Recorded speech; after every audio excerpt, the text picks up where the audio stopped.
आप सभी के प्यार के लिए, बर्थडे विशेस के लिए, टेलीग्राम चैनल पर, टेलीग्राम ग्रुप पर बहुत सारे कमेंट्स जो आए उन सब के लिए बहुत बहुत दिल से, मन से, दिमाग से, सबसे थैंक यू।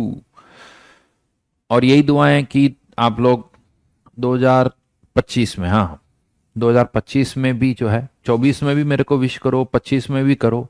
और 25 में जब विश करो तो किसी ये कहते हुए कि सर आईआईटी, इस आईआईटी में बैठा हुआ हूँ, और फिर मेरे को विश करो। कोई कहेगा आईआईटी बॉम्बे, कोई कहता सर आईआईटी हैदराबाद, कोई कहेगा कानपुर, कोई कहेगा गुवाहाटी, कोई कहेगा दिल्ली, इस तरह से।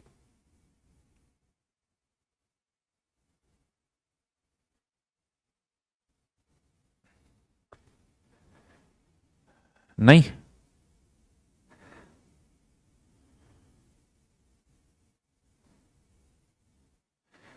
कार्तिक सिंह, कल मेरा भी बर्थडे था। हैप्पी बर्थडे कार्तिक, खुश रहो, स्वस्थ रहो।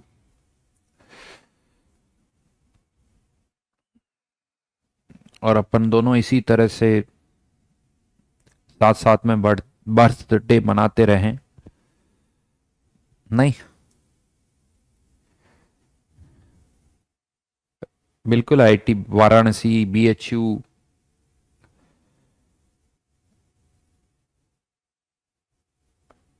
उत्कर्ष, do you know Bhupendra Jogi? नहीं यार, इतना तो याद नहीं आ रहा यार मेरे को।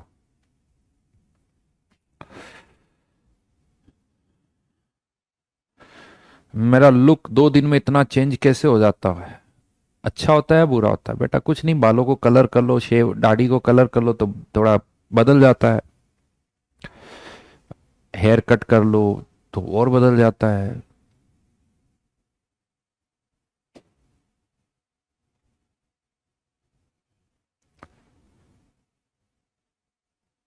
एमडी क्या लिख रहा है? सारे शीट बताया, क्या लिख रहा हो एमडी? ये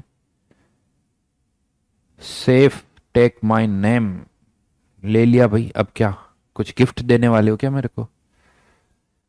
दे दो।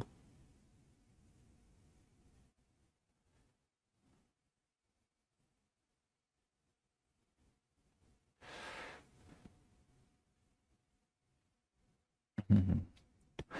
तनिष्क और बाकी स्टूडेंट्स भी कार्तिक को हैप्पी बर्थडे विश कर रहे हैं, लेकिन तनिष्क कह रहा है कि तुम्हारे को आईआईटी में अच्छी रैंक मिले। बट तनिष्क ये कह रहा है कि मुझसे अच्छी ना मिले, जो भी तुम्हें मिले उससे अच्छी मेरे को मिले। तो इनडायरेक्टली वो अपने आप को ही विश कर रहा है।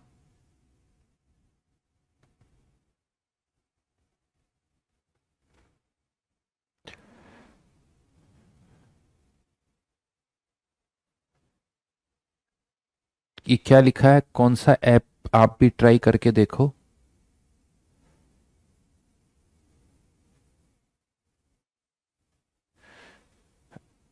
अरे भाई कमेंट बहुत, कल आपके घर पर लेम्बो भेजी थी, आपको मिली क्या? हाँ बेटा, तुमने भेजी होगी तो मिलेगी ना।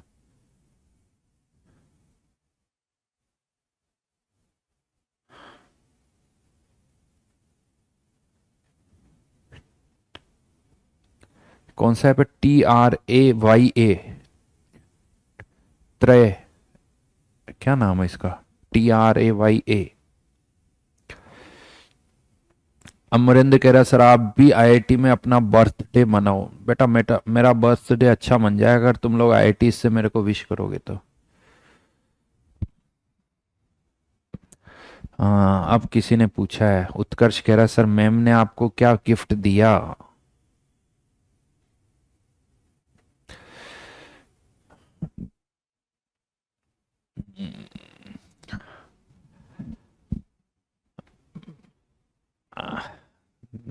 देखो, अब हम लोगों ने ना अंडरस्टैंडिंग कर ली कि आपस में एक दूसरे को कोई गिफ्ट ना दें।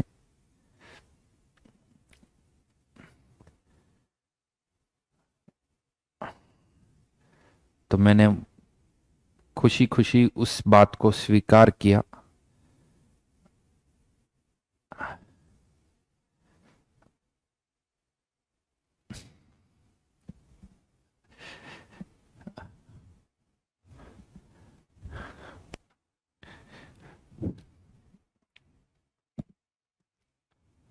चलो जी, डिस्कशन पर आते हैं।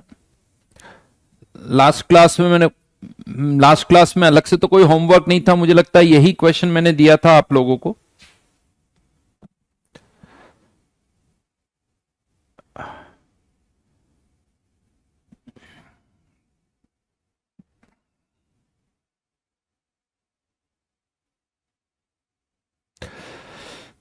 हाँ जी, अब वापस इस पर आ जाते हैं क्वेश्चन। और तो कुछ होमवर्क नहीं था, बट ये 3 क्वेश्चन दिए थे जिसमें से एक मैंने सॉल्व कर दिया था।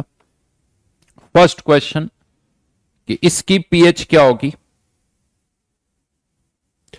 सेकंड क्वेश्चन पर आते हैं। सेकंड क्वेश्चन की पीएच क्या होगी।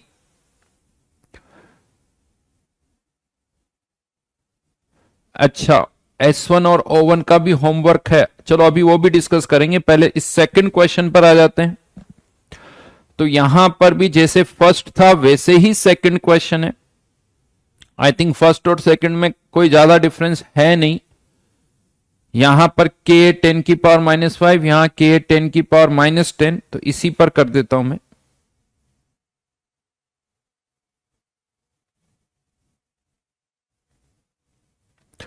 क्वेश्चन नंबर 2,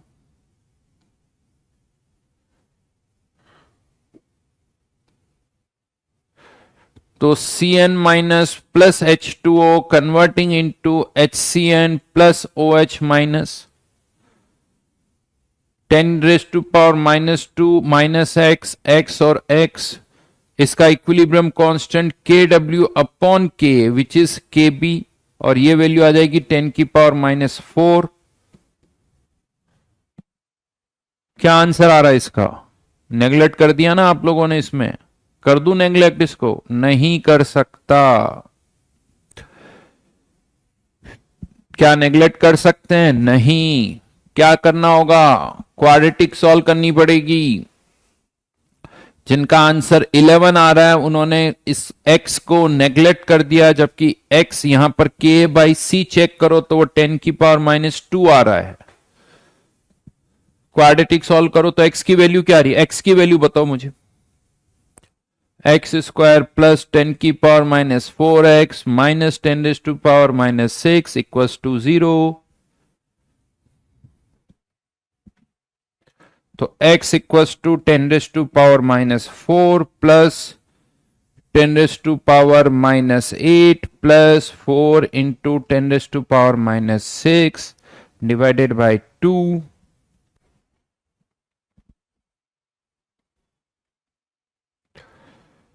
हाँ या ना?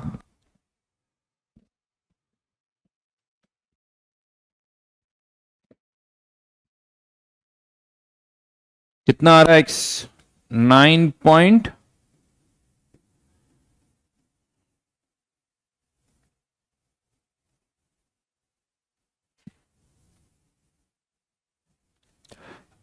यही आ रहा है क्या? 9.51 इंटू 10⁻⁻⁴।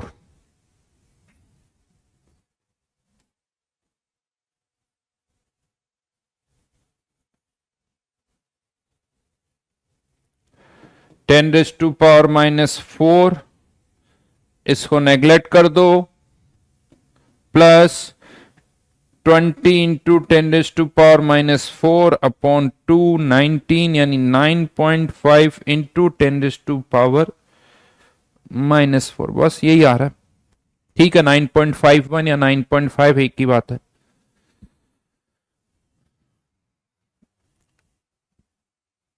देन थर्ड पार्ट क्या कहता है भाई?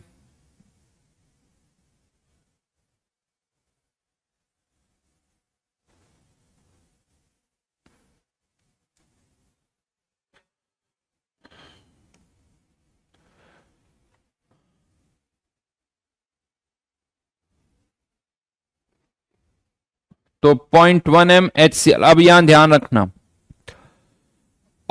थर्ड पार्ट में NH4Cl डाल रहे हो और Ka ही दे रखा है। यहां डेटा क्या दे रखा है उसे ढंग से देखना।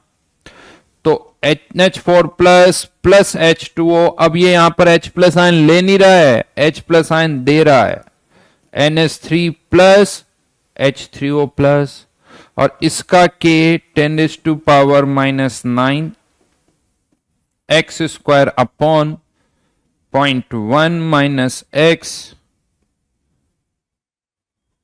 को कर दो नेग्लेक्ट, तो x इक्वल्स टू 10⁻⁻5, मतलब H प्लस आयन कंसंट्रेशन 10⁻⁻5, तो pH कितनी हो जाएगी 5।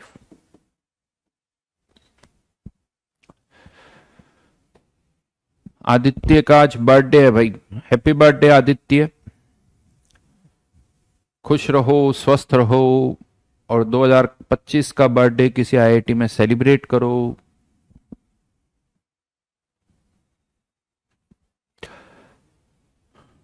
डन। चलो अब जल्दी से बता दो, लास्ट क्लास में क्या होमवर्क दिया था मैंने?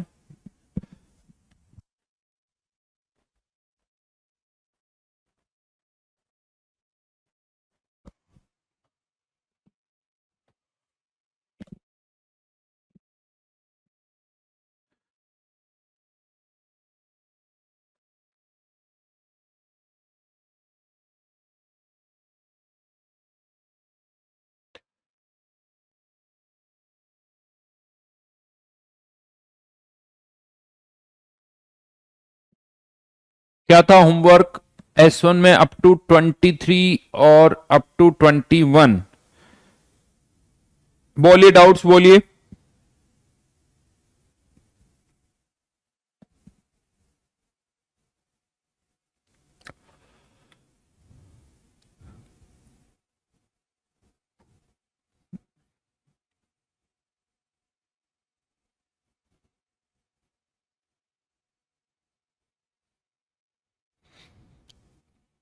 अच्छा, पहले O1 में आता हूं, मैं S1 देख रहा था।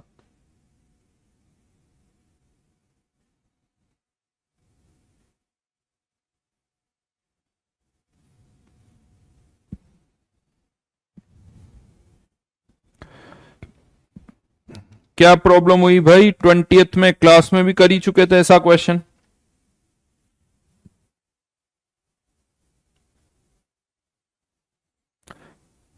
ट्वेंटियथ का सी ऑप्शन, HPO4 2 माइनस की concentration, H3PO4 twice H plus plus HPO4 2 minus, ये दो रिएक्शन मैंने एक साथ लिख दी, तो इसका इक्विलिब्रियम कांस्टेंट K1 और क्या हो जाएगा K2।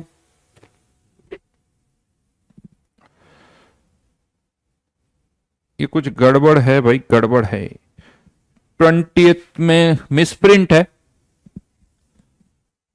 K1 K2, तो K1 K2 equals to H plus ion concentration 0.1 का whole square into HPO4 2 minus upon इसकी कंसंट्रेशन 0.1, तो 1.1 गायब हो गया, तो HPO4 2 माइनस की कंसंट्रेशन ये 1/10, तो 10 Ka1 Ka2, ये करेक्ट एक्सप्रेशन है भाई।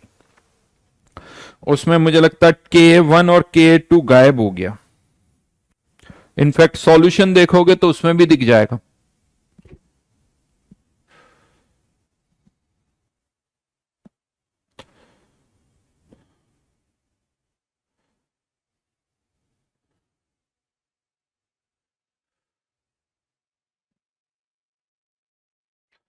ट्वेंटी वन में कोई मिस्टेक नहीं है, उसमें साफ साफ दिख रहा है, उसका आंसर आगरा होगा, क्योंकि उसमें एक के और आ जाएगा, तो वहां K1 K2 K3 और 10 की बजाय 100, तो 21 बिल्कुल सही है, कोई एरर नहीं है। 20th में है, वो यहां से देख लो।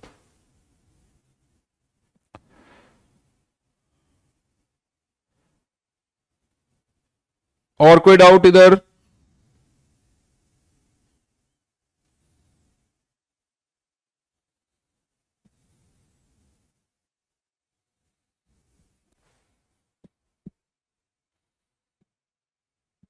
S1 में कोई डाउट?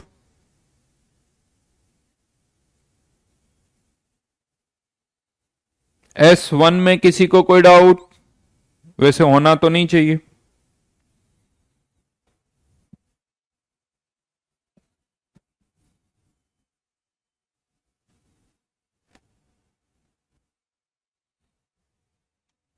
क्वेश्चन नंबर 19,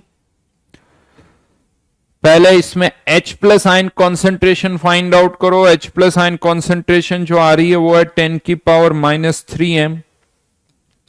अब हमें H प्लस आयन कॉन्सेंट्रेशन पता है, एसिटेट आयन की कॉन्सेंट्रेशन फाइंड आउट करनी है। H प्लस ये दोनों के कारण है, तो total H plus ion concentration ये पता चल गई।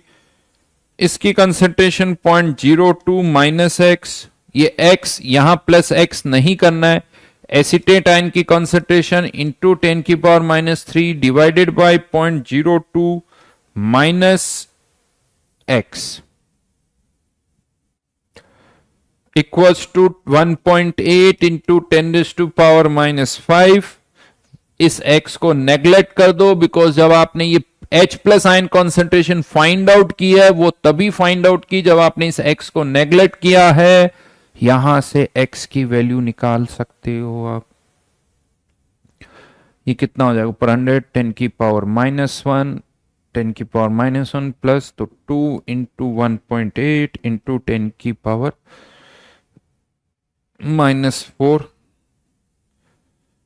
तो 3.6 इंटू 10⁻⁻4। ये किसकी कंसेंट्रेशन आ गई, एसिटेट आयन की।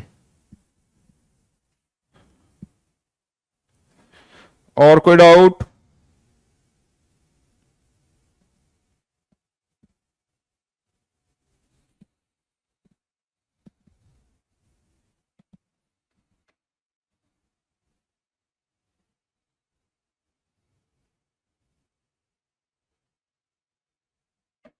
ट्वेंटी थर्ड का आंसर क्या लिखा है? पीएच वाला आंसर 2.54 आता है, जो कि 2.54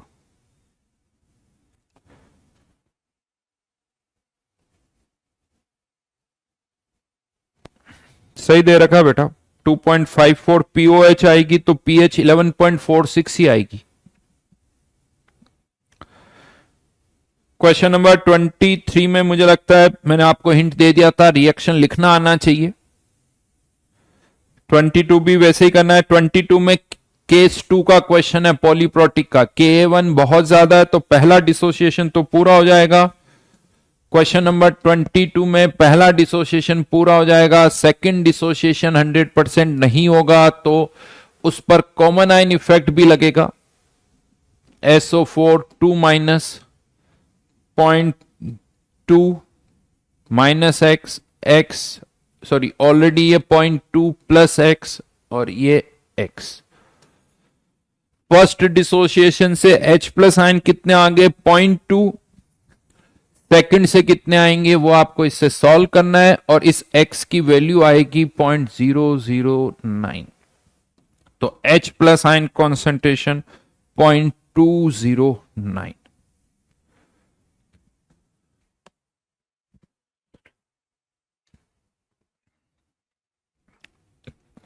क्वेश्चन नंबर 22 में कैसे नेग्लेक्ट कर सकते हो बेटा? Ka2 की वैल्यू दे रखी है 10⁻⁻2, तो क्यों नेग्लेक्ट करेंगे हम? किस बेसिस पर नेग्लेक्ट करोगे सुखप्रीत बताओ? Ka/C कितना आ रहा है? Ka/C 10⁻⁻2 से भी ज्यादा, 5 इंटू 10⁻⁻2। नेग्लेक्ट नहीं कर सकते हो। देव कह रहा है कि 22 में कैलकुलेशन बहुत ज्यादा है, तो देव मैं यहां बता दूं, अगर तुम्हें 22 की कैलकुलेशन बहुत ज्यादा लग रही ना, तो एग्जाम में तुम्हारे बहुत सारे क्वेश्चन जेई एडवांस के और जेई मेंस में केवल इसलिए नहीं होंगे या इसलिए गलत होंगे क्योंकि तुम्हें कैलकुलेशन नहीं आती है। ये तुम्हारे लिए एक इंडिकेशन है कि भैया कैलकुलेशन सुधारो, अगर तुम्हें क्वेश्चन नंबर 22 की कैलकुलेशन ज्यादा लग रही है तो।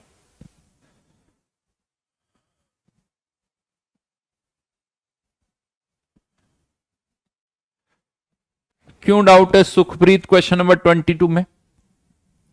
डाउट क्या है जो बताओ?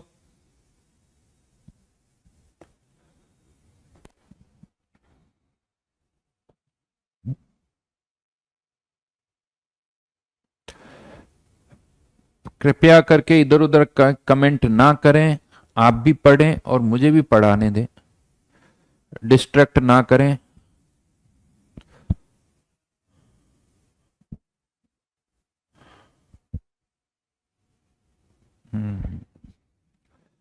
अभिषेक बेटा नोट्स पढ़ो। 19 में H प्लस कैसे निकाला ना, उसके लिए नोट्स देखो, नोट्स को पढ़ो।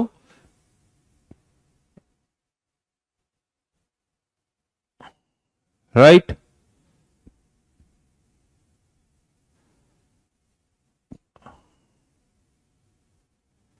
और बोलिए कोई डाउट?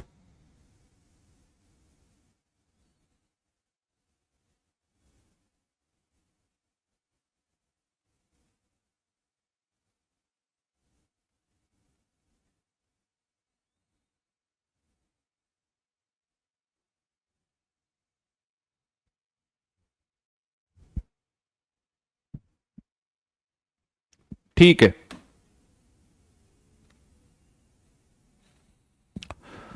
तो लास्ट क्लास में जो हमारा डिस्कशन था वो ये था कि किसी भी सॉल्यूशन में अगर हम कोई सॉल्ट डालते हैं, सॉल्यूशन कंटेनिंग सॉल्ट, तो ये बेसिकली सॉल्ट्स जो होते हैं वो भी एसिडिक और बेसिक नेचर के होते हैं, क्योंकि सॉल्ट्स जब भी आप डालते हो पानी में तो कुछ एसिडिक सॉल्ट होते हैं, ये वर्ड्स यूज करते हैं। जो सॉल्यूशन को एसिडिक बनाते हैं उन्हें हम एसिडिक सॉल्ट बोलते हैं, जो सॉल्यूशन को बेसिक बनाते हैं उन्हें हम बेसिक सॉल्ट बोलते हैं। राइट। तो यहां पर किसी भी सॉल्ट के कारण पीएच कैसे फाइंड आउट करनी है वो मैंने आप लोगों को यहां पर बताया। उसमें स्पेशली याद रखना, ये जो के plus, nitrate ion, chloride, bromide, इनकी पानी के साथ कोई रिएक्शन नहीं होती है, इनकी पानी के साथ कोई रिएक्शन नहीं होती है। तो ये कुछ एग्जाम्पल्स थे जो मैंने आपको यहां बताए, लेकिन मैं बहुत क्लियरली आपको बता रहा हूं यहां पर फिर से कि हाँ, अभी ये पूरा डिटेल में नहीं हुआ है। ये स्कूल लेवल के लिए जितना चाहिए वो अभी मैं बता चुका हूं, ताकि स्कूल में अगर आप आयनिक के क्वेश्चंस करते हो, आयनिक आता है तो वो अच्छी तरह से हो जाएंगे। बाकी इसी चीज को हम डिटेल में वापस 12th में करेंगे। राइट। अब इसी में एक और पोर्शन आता है, एक छोटा सा पार्ट और है, which is buffer solution.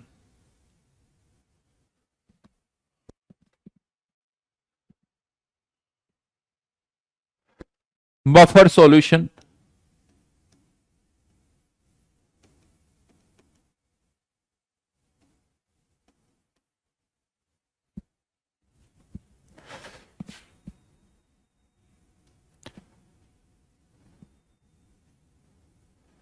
Sumit कह रहा है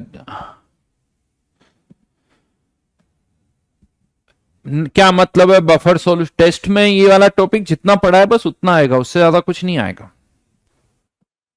जहां जो जो केसेस मैंने बताए उतना आएगा, उससे ज्यादा कुछ भी नहीं आएगा।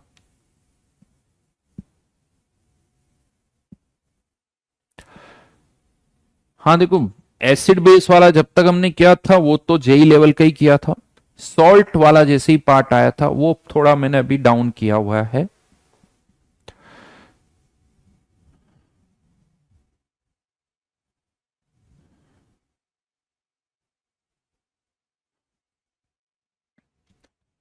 बफर सॉल्यूशन, तो बफर सॉल्यूशन से क्या मतलब है, पहले इसको समझते हैं। कुछ सॉल्यूशन ऐसे होते हैं जिनमें अगर हम बाहर से कुछ H प्लस या OH आयन डालें, मतलब एसिड या बेस डालें, तो ऐसे सॉल्यूशंस की पीएच में चेंज बहुत कम होता है।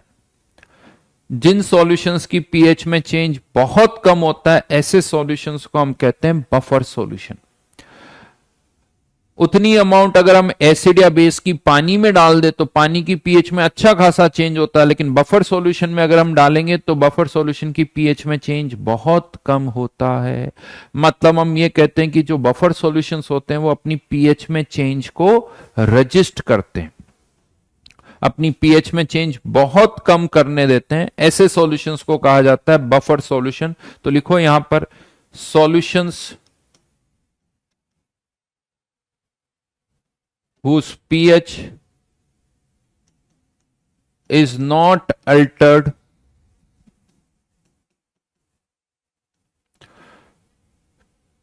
to any great extent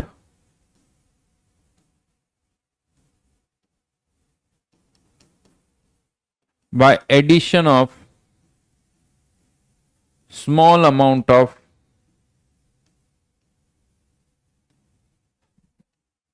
either H plus और OH आयन। ह्यूमन बॉडी में, जैसे मैंने आपको पहले भी बताया था, ह्यूमन बॉडी में हमारे जो ब्लड होता है ना, उसकी पीएच 7.45 7.35 से 7.45 के बीच में मेंटेन करनी चाहिए, होनी चाहिए। तो जो ब्लड है वो भी एक तरह का बफर सॉल्यूशन है, उसकी पीएच भी बफर सॉल्यूशन से ही मेंटेन होती है। बॉडी में बहुत सारे एंजाइम्स है जो कि एक पर्टिकुलर पीएच रेंज में ही वर्क करते हैं। अगर पीएच में ज्यादा चेंज हो जाए तो वो काम करना बंद कर देते हैं, जिससे बहुत कुछ प्रॉब्लम्स हो सकती है। तो हमारी बॉडी में भी जो पीएच है उसकी बहुत इंपॉर्टेंस है। अगर आप डॉक्टर से पूछोगे तब समझ में आएगा कि इंपॉर्टेंस क्या है। तो यहां पर अब हम बात करेंगे कि ये जो बफर सॉल्यूशन होते हैं, ज्यादा अगेन मैं डिटेल में नहीं जा रहा हूं इस पोर्शन में, बिकॉज देखो ये सारी चीजें जब हम डिटेल में जाएंगे तो अच्छा खासा टाइम लगता है, ये शॉर्ट में नहीं होता है। और वो हम करेंगे क्योंकि इसलिए भी नहीं कर रहा हूं, इसका लॉजिक मैं आपको पहले भी बता चुका हूं। कुछ चैप्टर्स जो है बड़े कनेक्टेड हैं, कनेक्टेड चैप्टर्स हैं, जैसे electrochemistry, liquid solution, ionic equilibrium. तो जब अगर हम साथ में पढ़ते हैं तो फ्लो में ज्यादा अच्छी तरह से हम कर पाते हैं इन चैप्टर्स को। तो बस यहां पर एक बेसिक लेवल पर हम कर रहे हैं, बाकी ज्यादा डिटेल में तो हम बाद में ही करेंगे। तो बफर सॉल्यूशंस में होता क्या है पहले मैं आपको वो बता देता हूं। तो एक बफर सॉल्यूशन अगर आपको बनाना है तो उसमें एक वीक एसिड और उसके साथ उसका कॉन्जुगेट बेस होना चाहिए for to form for a buffer solution. अगर आप चाहते हो कि एक बफर सॉल्यूशन हो तो वीक एसिड प्लस या वीक बेस प्लस कॉन्जुगेट। अगर वीक एसिड है तो उसका बेस, और वीक बेस है तो उसका कॉन्जुगेट एसिड। एग्जाम्पल, जैसे एसिटिक एसिड का अगर मुझे बफर सॉल्यूशन बनाना है तो एसिटिक एसिड के साथ मुझे क्या यूज करना होगा, इसका कॉन्जुगेट बेस। मतलब अगर इन दोनों का मिक्सचर है तो वो एक बफर सॉल्यूशन होगा। HCN एक वीक एसिड है, प्लस CN माइनस, ये भी एक बफर सॉल्यूशन होगा।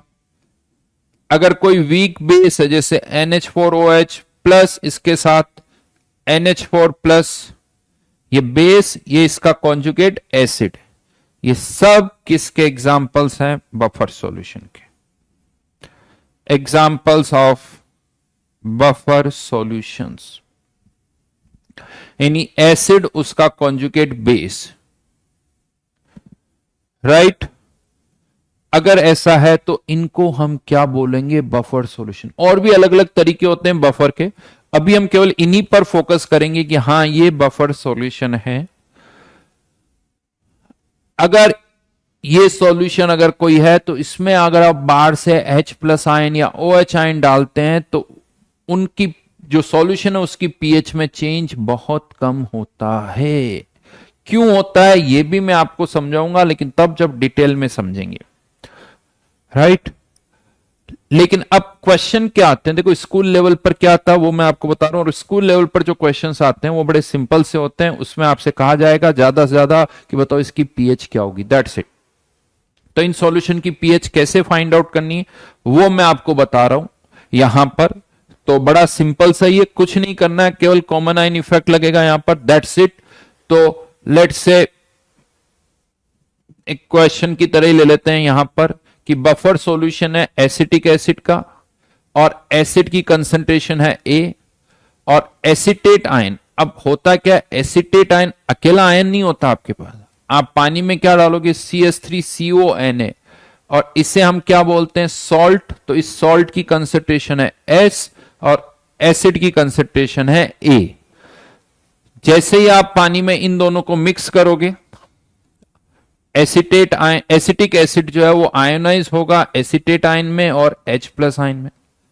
और ये जो सोडियम एसिटेट है ये भी आयोनाइज हो जाएगा। जितने भी सॉल्ट होते हैं, जितने भी सॉल्ट होते हैं ये सब 100% आयोनाइज होते हैं। जैसे लास्ट क्लास में मैंने बताया था, अगर लेट से आपके पास KCN है तो ये K प्लस और किस में टूट जाएगा, CN आयन में।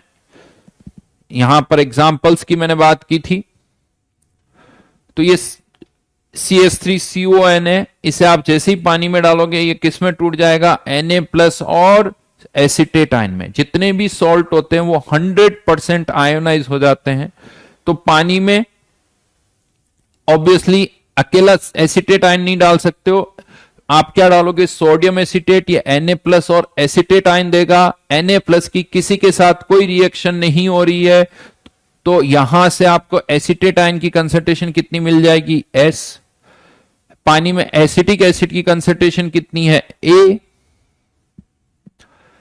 इस एसिटेट आयन का एसिटिक एसिड पर क्या लगेगा, कॉमन आयन इफेक्ट लगेगा। तो यहां पर अब ये फर्दर आयोनाइज होगा बट ज्यादा नहीं होगा, क्योंकि क्या लग रहा है इस पर, common ion effect S plus x into x.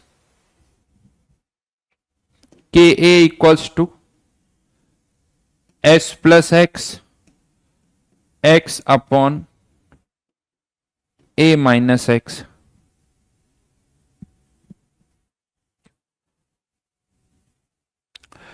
लेकिन एक तो ये एसिड वीक है, प्लस इस पर कॉमन आयन इफेक्ट भी लग रहा है। तो यहां पर हम इस x को यहां पर भी नेग्लेक्ट कर सकते हैं और यहां पर भी नेग्लेक्ट कर सकते हैं। तो अगर हम x को नेग्लेक्ट कर दें और अब इसको रीअरेंज किया जाए तो x equals to A upon S into K. x क्या है, H प्लस आयन कॉन्सेंट्रेशन, तो negative log of H plus ion concentration equals to negative log of A upon S minus negative log of K। इसको क्या लिखा जा सकता है, pH। इसको क्या लिख सकता हूं, pKa प्लस, यहां पर माइनस है तो इसको प्लस करके मैं उल्टा कर रहा हूं, तो लॉग S मतलब सॉल्ट की कंसंट्रेशन, A मतलब एसिड की कंसंट्रेशन। एक फॉर्मूला हमारे पास आ गया और इसे कहा जाता है Henderson equation. This is known as Henderson equation.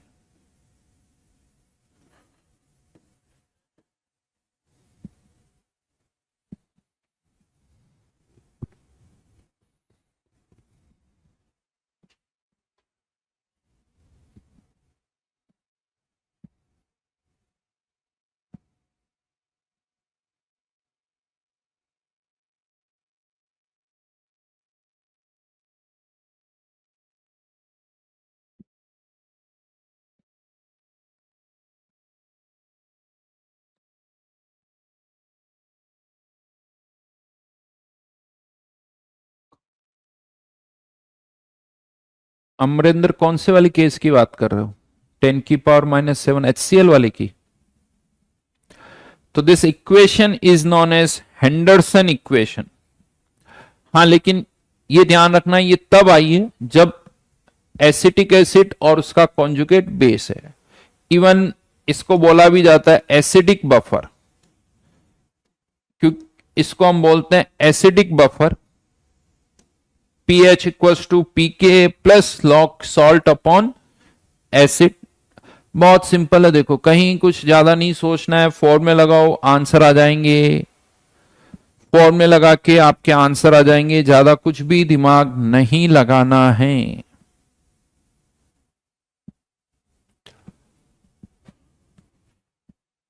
अभी किसने कह दिया चैप्टर कंप्लीट, यार तुम पढ़ो ना आराम से।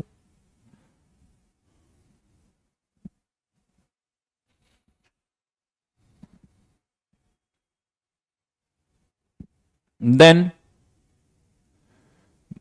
मान लो एग्जाम्पल एक और लेता हूं मैं, NH4OH ये बेस है, इसकी कंसंट्रेशन को B से और NH4Cl अगेन ये सॉल्ट है, इसकी कंसेंट्रेशन को S। तो यहां पर क्या होगा, ये NH4OH और इन दोनों को एक साथ पानी में डालोगे तो NH4 plus plus OH minus, यहां से NH4 प्लस और Cl आयन आएंगे। Cl आयन की किसी के साथ कोई रिएक्शन नहीं होगी, लेकिन NH4 प्लस की कंसेंट्रेशन कितनी हो गई S, इसकी कंसेंट्रेशन कितनी हो गई B।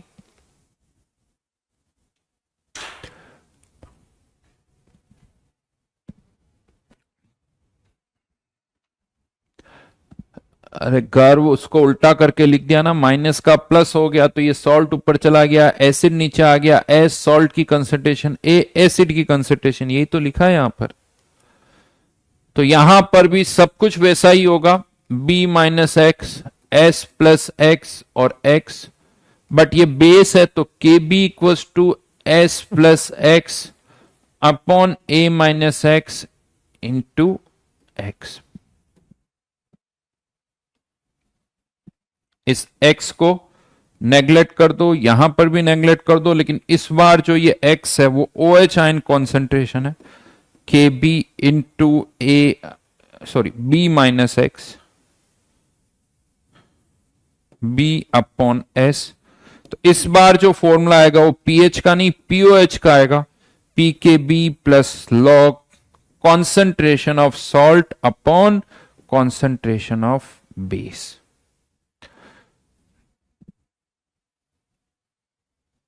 ये POH, ये PKB डेरिवेशन से सब समझ में आ रहा है, और इस इक्वेशन को भी हम क्या बोलते हैं, हेंडरसन इक्वेशन। तो एक बफर सॉल्यूशन के केस में आप डायरेक्ट इन इक्वेशन से pH फाइंड आउट कर सकते हो। pH या POH यहां से फाइंड आउट किया जा सकता है, कब कौन सा फॉर्मूला लगाना है ये अब आपको थोड़ा सा यहां देखना पड़ेगा। दो फॉर्मूले मैंने डिराइव करवाए हैं, अगर NH4OH है तो ये वाला फॉर्मूला, एसिडिक एसिड है तो फॉर्मूला अलग होगा, वो डेटा देख के अपने आप समझ में आ जाएगा। अनुराग कह रहा लॉग टेबल देखना बता दीजिए, बेटा यही बाकी रह गया बस। हाँ कि लॉग टेबल देखना मैं बताऊं।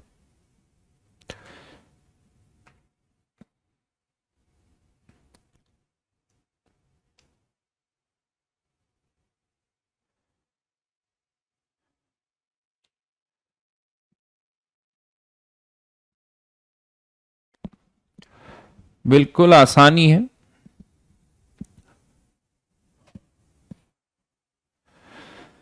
तो यहां पर हमने पीएच कैसे निकालनी वो मैंने समझा है, अलग अलग केसेस में पीएच कैसे निकालनी है वो मैंने बताया है।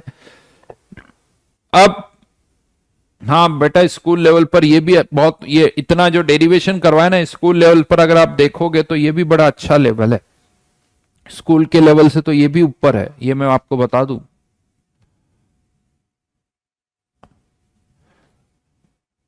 देन नेक्स्ट पार्ट पर आते हैं, सॉल्युबिलिटी एंड सॉल्युबिलिटी प्रोडक्ट। चलिए इसकी बात करते हैं, ये हम अच्छी तरह से पढ़ेंगे। What is solubility? सॉल्युबिलिटी की क्या डेफिनेशन होती है कि किसी भी लिक्विड में कोई सॉल्यूट कितना मैक्सिमम डिसॉल्व हो सकता है वो उसकी सॉल्युबिलिटी कहलाती है। जैसे पानी है, 1 लीटर वाटर लिया आपने, थोड़ा सा चुटकी भर सॉल्ट डाला वो डिसॉल्व हो गया, फिर थोड़ा और डाला वो भी डिसॉल्व हो गया, फिर और डाला वो भी डिसॉल्व हो गया, फिर और डाला वो भी डिसॉल्व हो गया।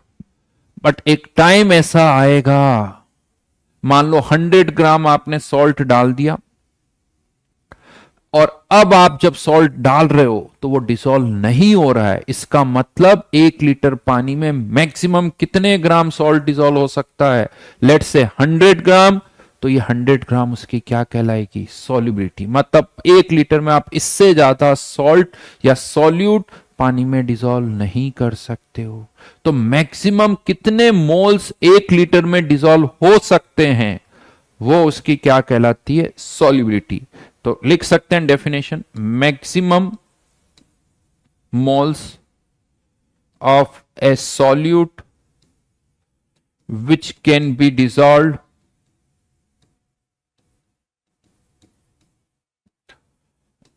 in 1 liter solution. 1 liter solvent is called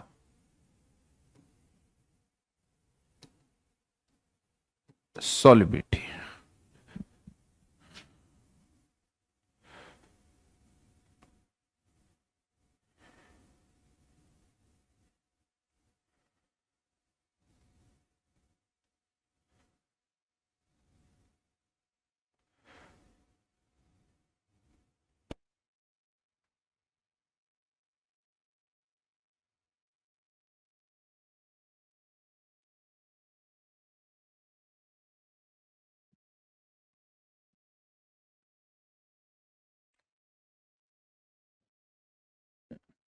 जिन्होंने आज ही ज्वाइन किया है वो या तो मोल कॉन्सेप्ट से देखना स्टार्ट करें, जिस सीक्वेंस में चैप्टर्स पढ़ाए गए हैं उसी सीक्वेंस में वो चैप्टर्स को देखें।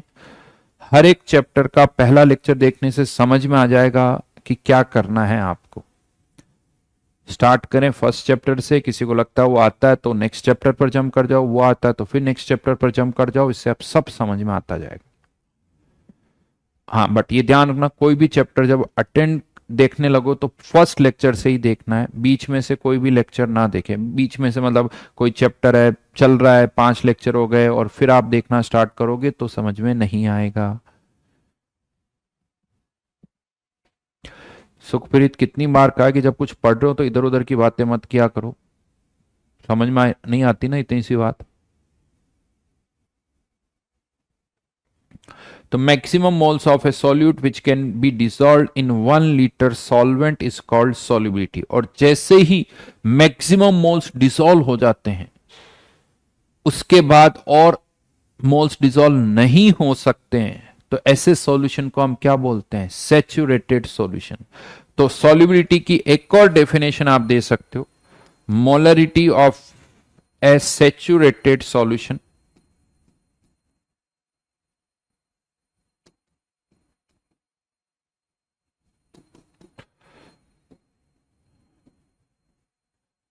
सैचुरेटेड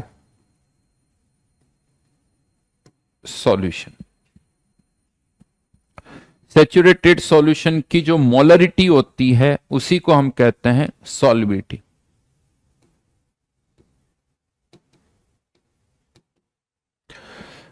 अब जब आप किसी भी सॉल्ट को जब हम पानी में किसी भी सॉल्वेंट में डालते हैं, जैसे BA सॉलिड, अब यहां पर प्रोसेस क्या होता है? जब आप उसे पानी में डालते हो, जैसे सॉल्ट को पानी में डालते हो, तो पहले वो सॉल्ट डिसॉल्व होता है। डिसॉल्व होता है मतलब ये सॉलिड से BA एक्वस। डिसॉल्व होने के बाद हो सकता है, डिपेंडिंग अपॉन कि सॉल्यूट कौन सा है, वो आयोनाइज हो सकता है किस आयंस में, लेट से B+ और A- आयन। ये एक सिक्वेंशियल रिएक्शन की तरह है, 2 स्टेप में रिएक्शन हो रही है। पहली स्टेप डिसॉल्व होना, दूसरी स्टेप आयोनाइज होना। जैसे शुगर जो है, ग्लूकोज जो है, वो केवल डिसॉल्व होता है, वो आयोनाइज नहीं होता है, केवल डिसॉल्व होता है।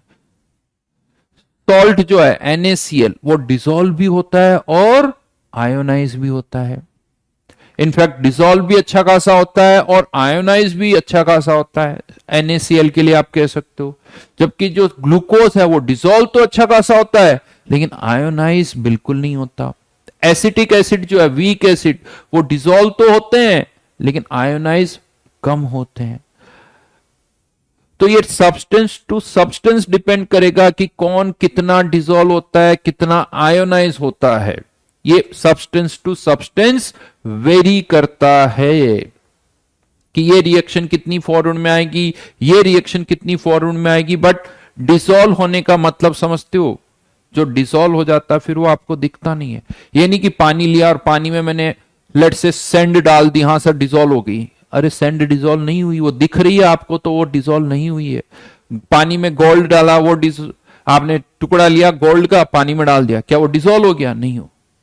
डिसॉल्व होना और मिक्स करना दोनों में डिफरेंस है। जो डिसॉल्व हो जाता ना वो आपको दिखता नहीं है। NaCl ग्लूकोज पानी में डालते हो, फिर इनके आयंस, इनके मॉलिक्यूल्स नहीं दिखते हैं, क्योंकि ये बहुत छोटी साइज में हो जाते हैं। इन मॉलिक्यूल्स की जो साइज होती है 1 एंगस्ट्रॉम या उससे भी कम होती है, आपकी आईज नहीं देख सकती। इवन इलेक्ट्रॉन माइक्रोस्कोप भी इतना छोटी साइज के ऑब्जेक्ट्स को नहीं देख सकता है, राइट? तो ये डिसॉल्व होने वाली मैं बात कर रहा हूं। तो डिसॉल्व होना और आयोनाइज होना, ये 2 स्टेप हो गई। लेकिन अच्छा, ग्लूकोज दिखता है तुम्हें बेटा सुमित? बहुत बढ़िया बेटा। वो ग्लूकोज नहीं दिखता होगा बेटा, कोई कचरा होगा जो दिख रहा होगा तुम्हें। ग्लूकोज को ढंग से देखना। हाँ, उस ग्लूकोज में कुछ कचरा होगा जो दिख रहा होगा तुम्हें।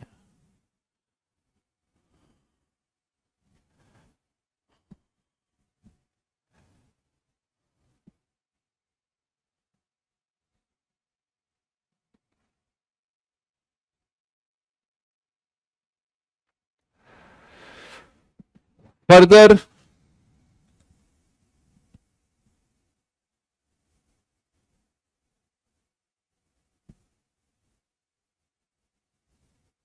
हम्म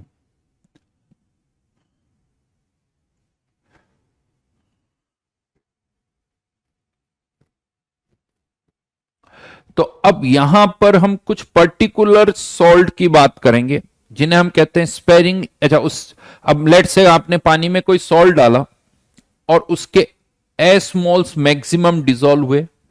अगर उसके एस मोल्स डिसॉल्व हुए तो उसकी सॉल्विटी क्या कहलाएगी? एस। अब हो सकता है कि इसमें से कुछ आयोनाइज हो, कुछ आयोनाइज ना हो। मान लेते हैं इसमें से कितने आयोनाइज हो रहे हैं? अल्फा। तो ये क्या हो जाएगा? एस अल्फा, ये एस अल्फा। हाँ, राइट नाउ अब इसकी कंसंट्रेशन सॉल्यूशन में S1 माइनस अल्फा है, लेकिन डिसॉल्व कितने हुए हैं? एस। सॉल्युबिलिटी जो होती है वो ये है कि डिसॉल्व कितना हो रहा है। डिसॉल्व होने के बाद वो आयनाइज हो रहा है या नहीं हो रहा है, इससे हमें कोई लेना देना नहीं है। जितने मोल्स डिसॉल्व हुए वह उसकी क्या कहलाती है? सॉल्युबिलिटी। लेकिन अब हम यहां पर कुछ ऐसे सब्सटेंस की बात कर रहे हैं जिन्हें हम कहते हैं स्पेरिंगली सॉल्युबल सॉल्ट। स्पेरिंगली मतलब जो बहुत कम डिसॉल्व होता है। तो जो बहुत कम डिसॉल्व होते हैं, स्पेरिंगली सॉल्युबल सॉल्ट, इनकी सॉल्युबिलिटी बहुत कम होती है। इनकी सॉल्युबिलिटी पानी में 10 की पावर -4, 10 की पावर -5, 10 की पावर -6, 10 की पावर -7, -20, -30 भी होती है। Normally in sparingly soluble salt को हम पता क्या बोलते हैं? ये तो पानी में डिसॉल्व ही नहीं होता है। तो अब हम पानी में ऐसे सॉल्ट्स की बात कर रहे हैं जो नॉर्मल लैंग्वेज में कहा जाए तो हम ये बोलते हैं कि ये तो डिसॉल्व ही नहीं होते हैं, लेकिन सही में वो भी डिसॉल्व होते हैं, बट इतने कम होते हैं कि उन्हें हम होते हैं, वो भी कम होते हैं, डिसॉल्व होते हैं, इतने कम डिसॉल्व होते हैं कि हम नॉर्मली बोल देते हैं कि यार ये तो इनसॉल्युबल है। उन्हें हम बोल देते हैं कि ये तो इनसॉल्युबल है, बट वो भी सॉल्युबल होते हैं। अब हम उन्हें इनसॉल्युबल नहीं कहेंगे, अब हम उन्हें स्पेरिंगली सॉल्युबल बोलेंगे। तो फॉर स्पेरिंगली सॉल्युबल सॉल्ट जो कि पानी में बहुत कम डिसॉल्व होते हैं, मतलब एस की वैल्यू 1 से बहुत कम होगी, solubility is very very less than 1, तो जिसकी कंसंट्रेशन बहुत कम है, ऑस्टवाल्ड डाइल्यूशन लॉ क्या कहता है? उसका अल्फा किसके बराबर होगा? 1 के बराबर होगा। उनका अल्फा जो होगा वो 1 के बराबर होगा, बिकॉज जब कंसंट्रेशन कम होती है तो अल्फा बढ़ता है, मतलब जितना भी ये सॉल्ट डिसॉल्व हुआ है वो पूरा आयोनाइज हो जाता है। जैसे मैं एग्जांपल लेता हूं AgCl का। पानी में AgCl बहुत कम सॉल्युबल होता है, नॉर्मली हम कहते हैं सॉल्युबल ही नहीं है, बट वो होता है। और जितना AgCl डिसॉल्व होता है वो 100% आयोनाइज हो जाता है, यानी NaCl की तरह। बट NaCl आयोनाइज 100% होता है और डिसॉल्व भी अच्छा खासा होता है, बट AgCl जो है वो डिसॉल्व बहुत कम होता है। हाँ, आयोनाइज वो भी 100% होता है। आयोनाइज वो भी 100% होता है। तो यहां पर AgCl, AgBr, AgI ये सब स्पेरिंगली सॉल्युबल सॉल्ट है। और भी अगर मैं नाम लूं, बेरियम सल्फेट, वो भी स्पेरिंगली सॉल्युबल सॉल्ट है। बहुत सारे हैं, ऐसा नहीं है, बहुत सारे हैं। उन सब का अल्फा क्या होगा? 1 होगा। अब कोई भी स्पेरिंगली सॉल्युबल सॉल्ट है जिसका अगर अल्फा, उसका अल्फा क्या होगा? 1। मतलब जितना भी सॉल्ट डिसॉल्व हो रहा है वो पूरा आयोनाइज हो जाएगा साहब, पूरा आयोनाइज हो जाएगा। तो मतलब क्या होगा?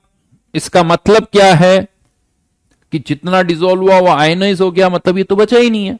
अगर ये नहीं बचा हुआ है तो डायरेक्टली आप ये कह दो ना कि ये जितना भी डिसॉल्व हो रहा है वो पूरा किस में कन्वर्ट हो रहा है? Ba+ और A- में। तो अगर ये रिएक्शन यहां पर 100% हो रही है तो इसे 2 स्टेप में लिखने के बजाय आप एक ही स्टेप में लिख सकते हो।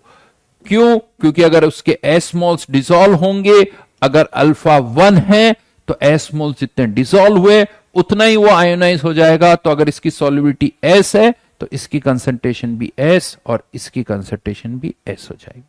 यानी 2 स्टेप में लिखने के बजाय इस रिएक्शन को हमने एक ही स्टेप में लिख दिया। ये तभी लिखोगे जब ये अल्फा 1 होगा, अदरवाइज नहीं लिख सकते। और अब इस ओवरऑल रिएक्शन का इक्विलिब्रियम कांस्टेंट जो है इसे कहा जाता है KSP, विच इज B+*A-, और इसे हम कहते हैं सॉल्युबिलिटी प्रोडक्ट, सॉल्युबिलिटी प्रोडक्ट।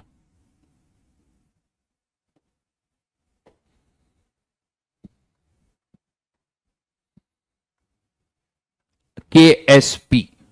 तो और B+ की कॉन्सेंट्रेशन भी कितनी है? S। इसकी कॉन्सेंट्रेशन भी कितनी है? S। तो KSP इक्वल्स टू हो जाएगा S²।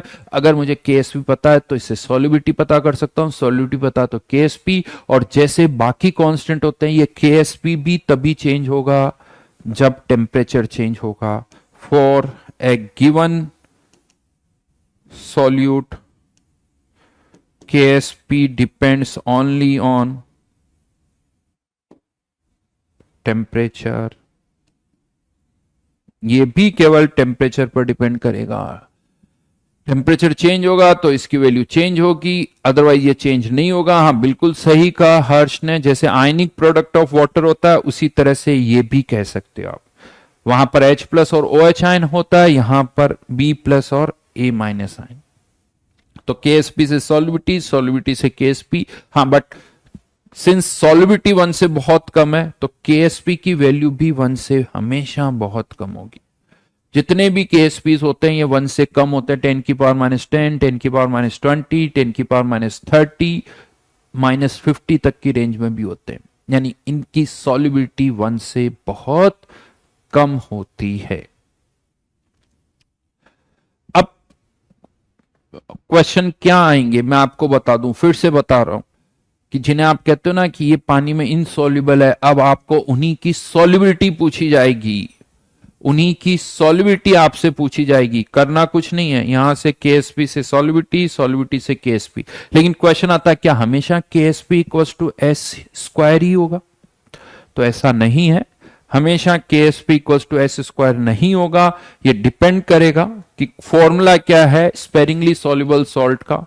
लेट से कोई स्पेरिंगली सॉल्युबल सॉल्ट है Ag2CrO4, तो ये अब कैसे आयनाइज होगा? Twice Ag plus chromate ion. अगर इसकी सॉल्युबिलिटी S है तो इसकी कॉन्सेंट्रेशन 2S और इसकी कॉन्सेंट्रेशन S।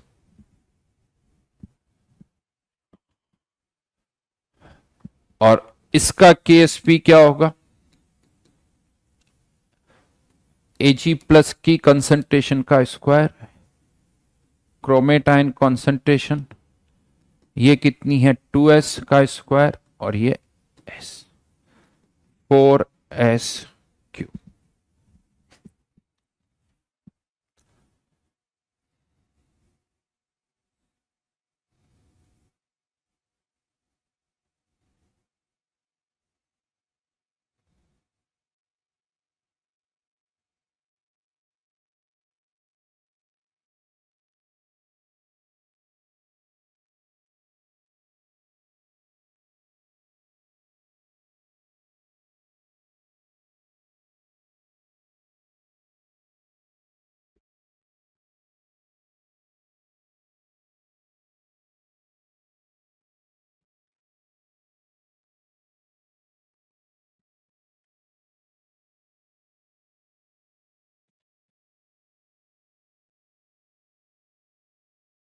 अब बताओ इसके लिए क्या रिलेशन होगा, AS2S3, आर्सेनिक है, एस का मतलब आर्सेनिक, यहां आर्सेनिक +3 स्टेट में, सल्फाइड -2 में, बताओ इसका क्या आंसर होगा।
बिल्कुल सही, 108 S⁵ 2 times arsenic +3 times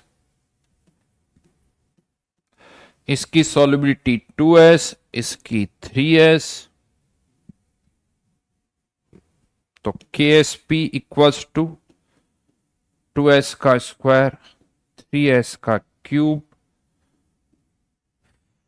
4 × 27 S⁵ तो 108 × S⁵, ये S⁵S नहीं है, ध्यान रखना, S⁵5 है।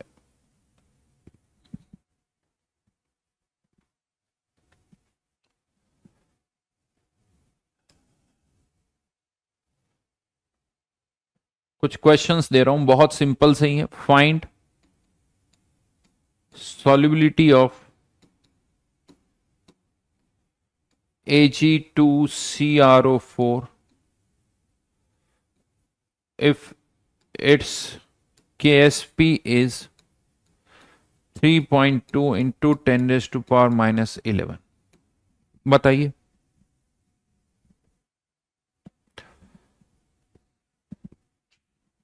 ऐसे ही आते हैं बेटा शुभम, इस ऐसे ही क्वेश्चन आते हैं, ये भी टफ है, स्कूल के हिसाब से तो ये भी टफ है।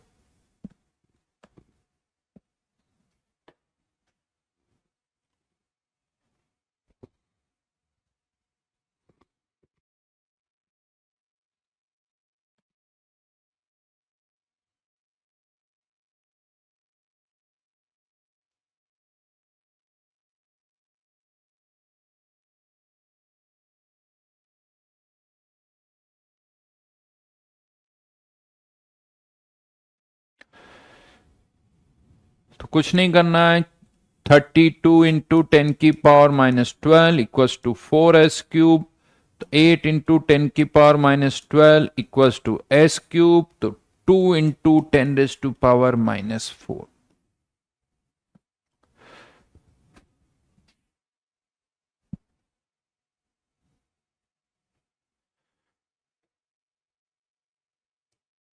चलो एक और क्वेश्चन दे रहा हूं, find KSP of AgCl if its saturated solution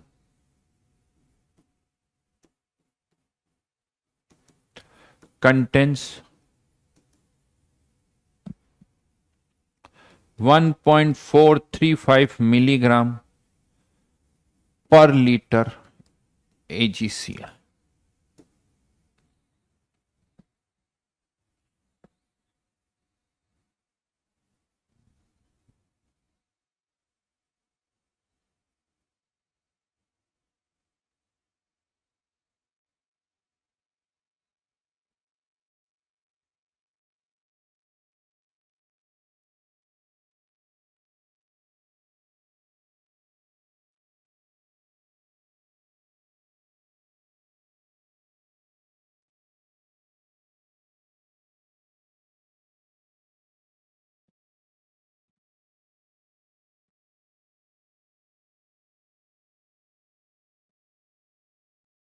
ये कौन पूछ रहा है 3s की पावर 3 कैसे हुआ? पावर किस क्या होती है?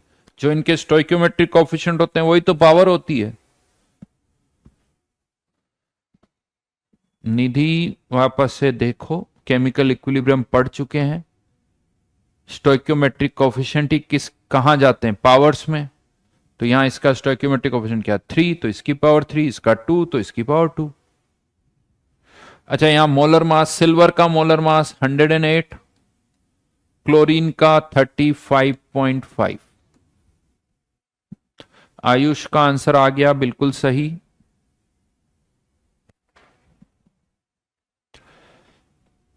मोल्स पर लीटर में कन्वर्ट करना होगा। साक्षी, कन्वर्ट करना होगा इसको। ढंग से पढ़ो, क्वेश्चन को ढंग से पढ़ो। ऋषभ, ढंग से पढ़ो क्वेश्चन को।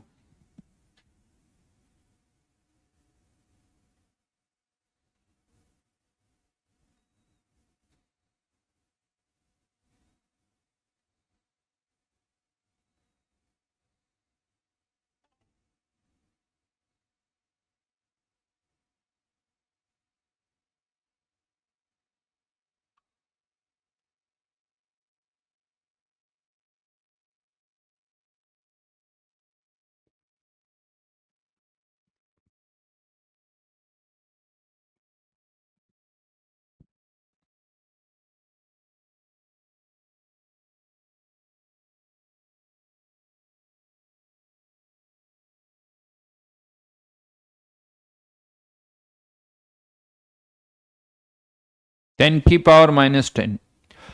ये मिलीग्राम में है। सबसे पहले इसको ग्राम में और मोल्स में कन्वर्ट करना होगा। तो इसकी सॉल्युबिलिटी अगर निकालनी है तो इसको मोल्स पर लीटर में कन्वर्ट करना होगा। 1.435 मिलीग्राम को ग्राम में कन्वर्ट किया, ये ग्राम में आ गया। अब इसको मोल्स में कन्वर्ट करना है तो मोलर मास से डिवाइड किया 143.5, तो ये वैल्यू आ जाती है 10⁻⁻5। अब AgCl के लिए कह सकते हो AgCl solid converting into Ag plus plus Cl minus, solubility अगर S तो KsP equals to H square which is 10⁻⁻10।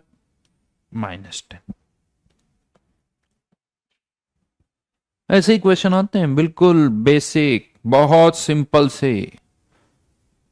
एक और क्वेश्चन दे देता हूं। Find KsP of PbI2 if its saturated solution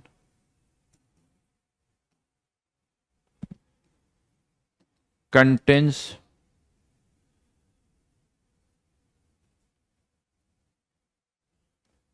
8 into 10 raised to power minus 5 m iodide ion। Iodide ion की concentration दे रखी है, आपको केएसपी बताना है। कोई बात नहीं प्रियांशु, ध्यान रखो ग्राम मिलीग्राम डिफरेंस दिखना चाहिए।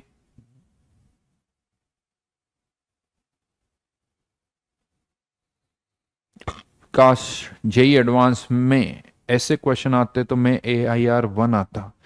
बेटा निशांत, फिर एक AIR1 नहीं होता,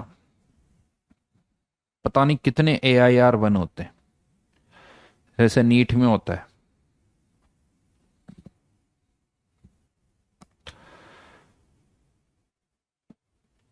700 से ऊपर 500 बच्चे। फिर वहां पता है लॉजिक, किस लॉजिक से डिसाइड करें कि किसको रैंक 1 दें? तो बड़े अजीब से लॉजिक। एज किसकी ज्यादा उसकी अच्छी रैंक, जिसकी एज कम है उसकी कम रैंक, मतलब इस बेसिस पर डिसाइड होती है रैंक, जो कि बिल्कुल इलॉजिकल सा है।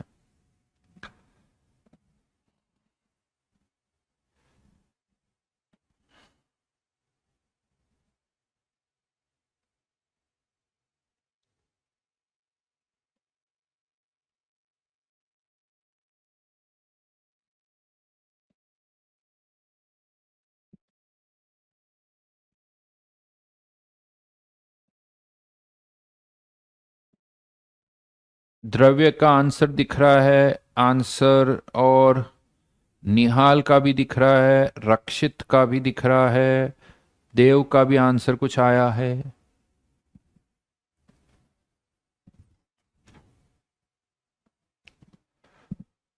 तो PbI2 solid, Pb+2 plus twice I minus, और यहां पर अगर इसकी सॉलिबिलिटी S तो इसकी 2S, मतलब ये S नहीं है। जल्दबाजी में गड़बड़ क्या होती है, बहुतों को लगता है ये S है, ये S नहीं, ये 2S है। तो 2S की वैल्यू कितनी दे रखी है आपको, 8 × 10⁻⁵।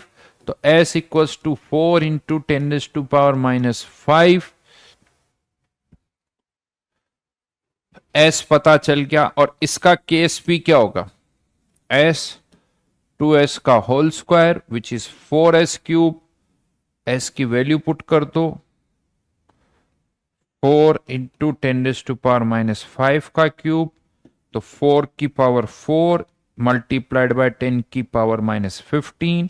चाहो तो इसको सॉल्व कर सकते हो, 256 × 10⁻⁻15। ठीक है, बिल्कुल सही।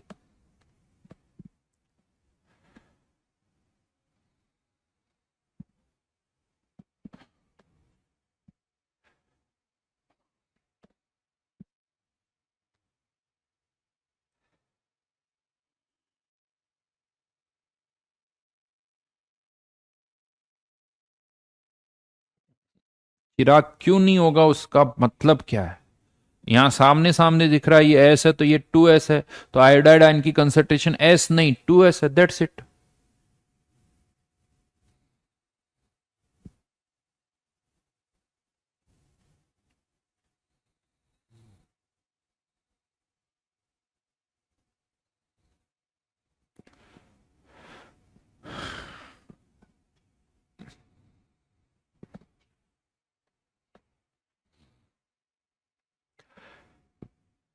चलिए, तो आज के लिए यहीं तक करते हैं। यस, इससे आगे फिर नेक्स्ट क्लास में करेंगे। हाँ जी, सही सुन रहे, सुनाई दे रहा है आप लोगों को, बिल्कुल। होमवर्क दे रहा हूं लेकिन मैं आप लोगों को।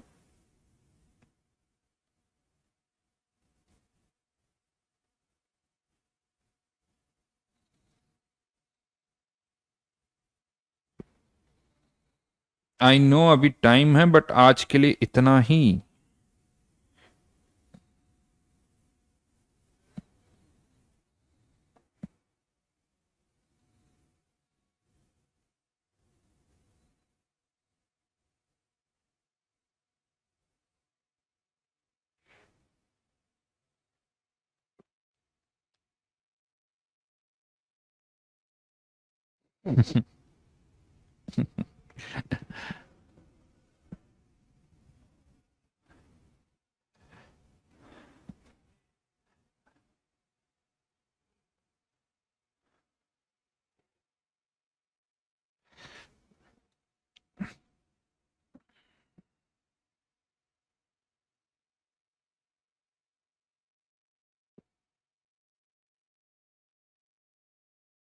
आयुष कह रहा थैंक यू सर, मेरी तबीयत भी ठीक नहीं थी।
ये हम नेक्स्ट क्लास में डिस्कस करेंगे।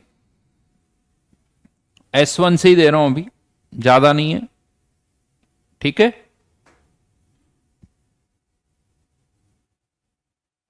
गौरव कह रहा आप इतने फिट कैसे हो 25 की एज में। इस चैप्टर में अभी ठीक है, एक दो लगेगा, टाइम लगेगा, अभी एक दो लेक्चर और लगेगा।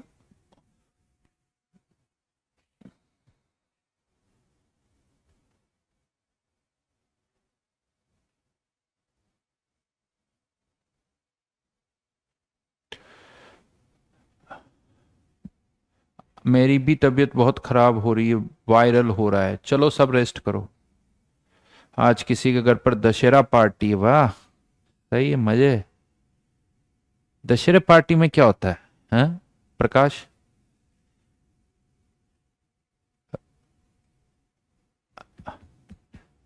रावण को बुला के उसका वध।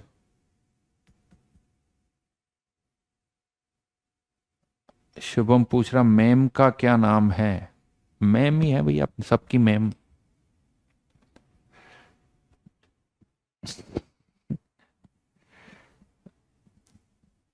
मैम का नाम शीट में एक क्वेश्चन है, उसमें उनका नाम है। अब वो क्वेश्चन मैंने तब बनाया था, तब हमारी एंगेजमेंट हुई थी, तब एक क्वेश्चन में मैंने उनका नाम डाल दिया था।